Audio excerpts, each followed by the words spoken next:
More than 2 years ago, in the last months of a nearly year-long offensive on Idlib province, almost 1 million people fled their homes in the largest mass exodus of the Syrian war.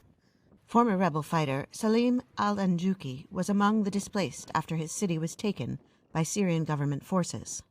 Along with his wife and 8 children, he eventually found a place in this crowded camp closer to Idlib city. The next year, he lost his eldest son. My son committed suicide.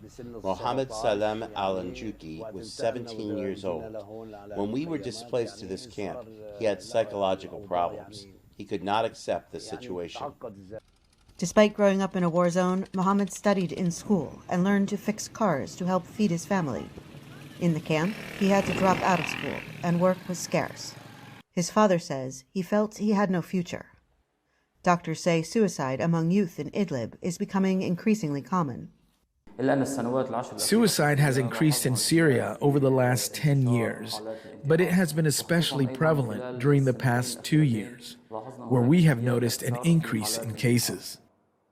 Statistics are shaky at best in northwestern Syria, but aid group Syria Response Coordinator Team says it has counted 33 suicide attempts as of June 5th in Idlib, which is nearly 40% more than the entirety of 2021.